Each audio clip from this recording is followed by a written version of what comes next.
it's Angel Vane, and this is episode 60 of my author's diary. So I am still working on the revisions, my own kind of self-developmental editing of the third book in the Hero in Paradise series that is called The Fallen Hero.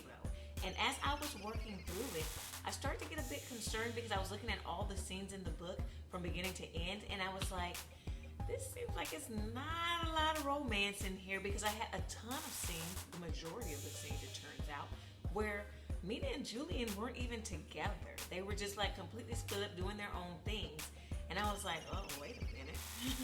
You know, I say that I write crime thrillers for women, which is my own kind of play on romantic suspense, because I know that my books are going to be a little bit more heavier on the suspense thriller aspect of it than it is on the romance. But I still, in my mind, I always thought, you know, 2/3 suspense mystery thriller, 1/3 romance for my stories. And so I decided to do an analysis, and I went scene by scene and wrote an R next to each scene where I thought it was predominantly romance or the romance plot.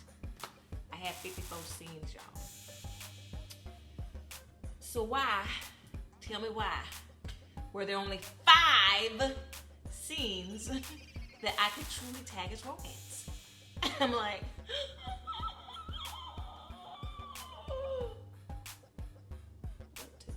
what to do?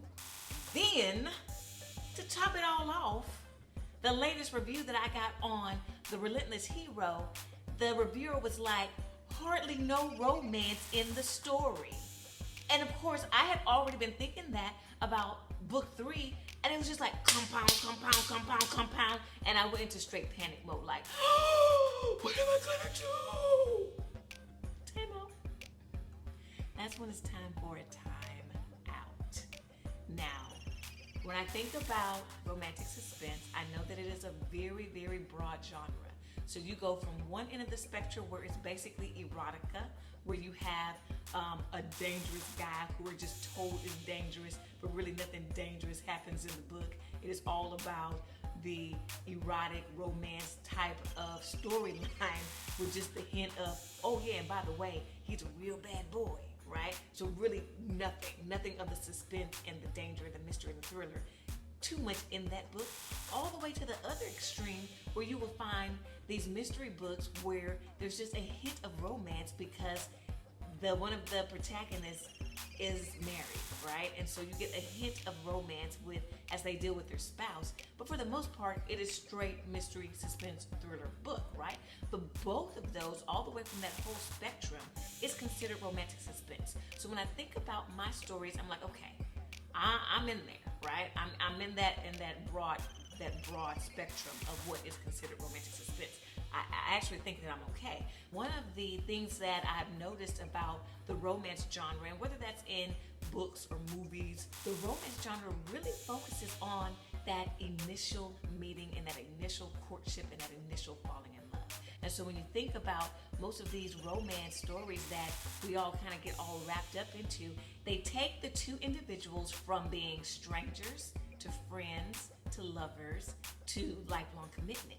And it's just rinse repeat, right? Every story takes you on that initial journey that the couples go into when they first meet, they first fall in love, and they first decide this is the person for me.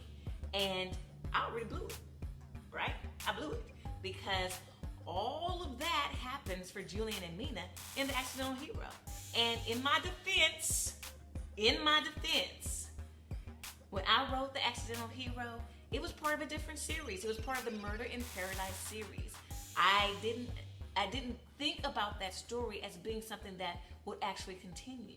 And then the Murder in Paradise series was broken all apart, and I thought, well, here's an opportunity. Because I really like Julian and Mina. Like, I like those characters. And I had more ideas for them. So I said, okay, I'm gonna spin them off into their own series.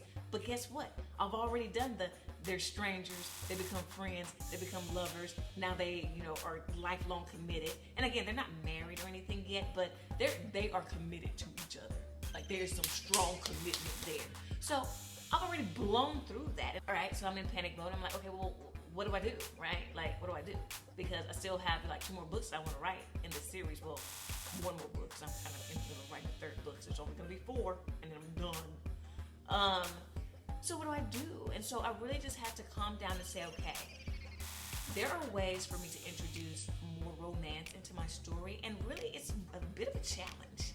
And I don't know if y'all know this, but this girl here, she looks a challenge. And so it's really about thinking, how do I take you from beyond that lifelong commitment where they have ridden off into the sunset on their happily ever after?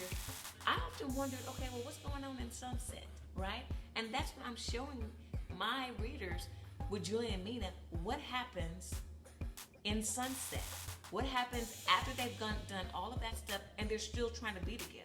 What type of challenges do they face? Whether they are external challenges, which I tend to throw a lot of external challenges at Mina and Julian that physically split them apart, and they have to physically try to find and connect and get back together. And then there's also, both of them have a past, right?